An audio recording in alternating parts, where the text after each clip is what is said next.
Hey everyone, this is Beth with another Frauds Fairy card, and we have Taitin the Sylph today. And she is a very airy creature. She's very quick, sylph-like, and mercurial, in my opinion. She's quick, acute intellect, discernment, mental synthesis are all keywords for her. Ideas are gonna be everywhere. You're gonna be just like, I have all these ideas and it's so awesome, and I'm gonna do them all, and then your head explodes with ideas. I totally relate to this because this is how my head functions all the time. Yes.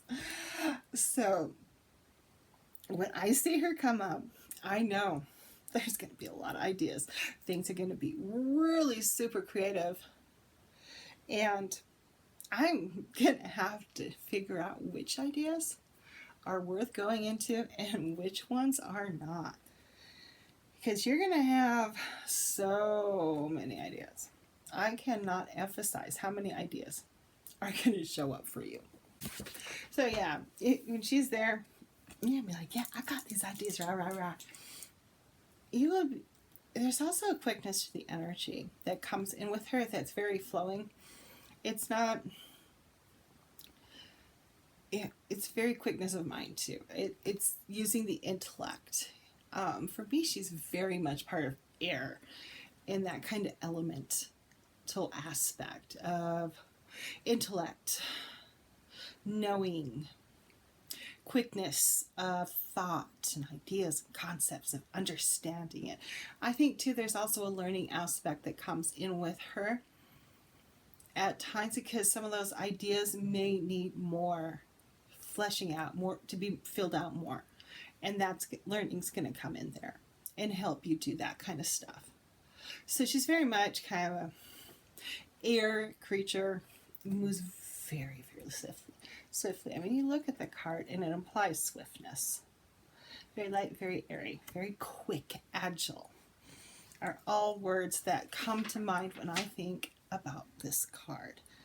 Other things that can happen with her is mental and psychic abilities are really starting to come to the forefront of your life and be used more. And this card does not distinguish between you have to use your intuition only or your intellect only. She's very much about like smooshing them all together and using them, because how else are you going to know which idea to pick if you're not using your intuition and your intellect together? Because believe me, all the ideas you have, some of them are going to be interesting, some are going to be worth pursuing, some will be silly and foolish. They're going to be all over the place, and some of them are going to be like, ooh, that's a gem. That one, that's a keeper. And the trick is knowing which ones are the keepers and which ones you really, really want to pursue and bring into being. She's going to encourage you to think critically and independently, to come to your own conclusions and not just accept what is the status quo, what you've been told. Very much intellect and understanding, agile. Use your brain. Don't just say like, oh, okay. So get an intuitive hit with her. Use your brain.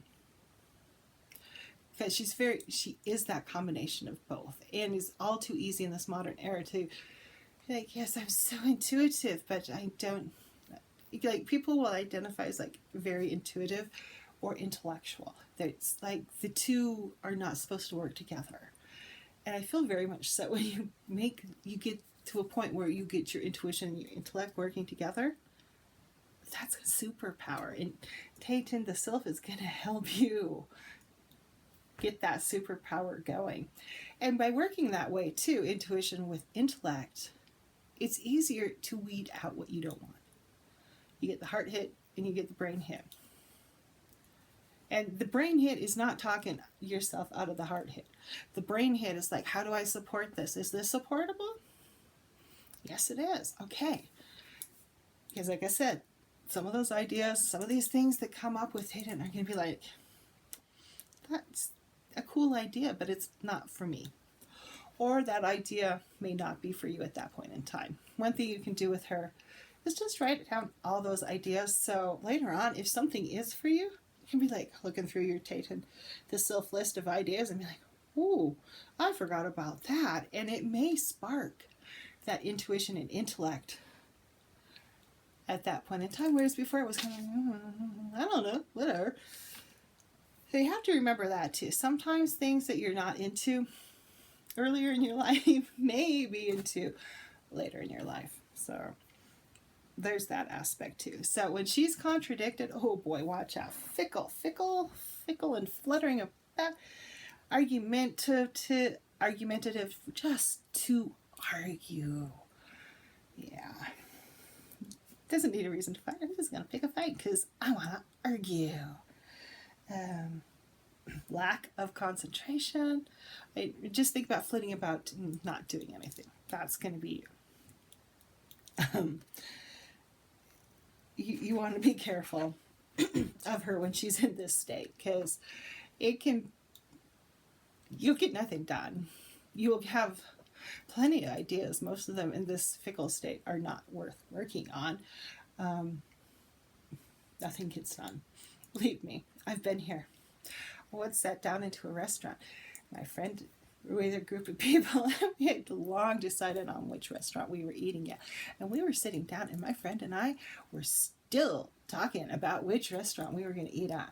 That is very much contradicted Taitin the Sylph thing to happen.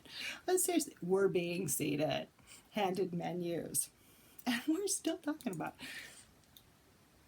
it. Can you see how you get nothing done when you're contradicted? So really, if you're having that choo, what do you need to do to get your feet on the ground? How do you get grounded? How do you work through your thoughts? Do you need to do a brain dump? I've done that before. There's been nights where like, oh, my brain's just like working overload on work stuff and work ideas and all this. And I can't sleep because my brain's going too fast. And I've had to get up, turn on the light, and write it all down, dump it out. And then I went to sleep. So do you do a brain dump? What do you need to do? Do you need to go work out? Do you need to drink some water? Do you need to go eat? Do you need to flick your hands and get some energy out of your life, out of your body? I often use that as a way of, if you ever see me flicking my hands, I'm getting rid of energy. So watch out her when she's in that kind of mood. Oh man, it's intense. It's an intense thing to have a contradicted Taitin the Sylph. And I'm used to that kind of stuff. So if you're not used to it, if you're a pretty grounded person and you're like, with her, you want to pull out how you get more grounded and get those ideas out of your head. But otherwise, she's really brilliant. You will have loads of ideas. And you will have to weed them down because you will not want to work through all of them, believe me. So have a wonderful day and go out there and be the love in the world.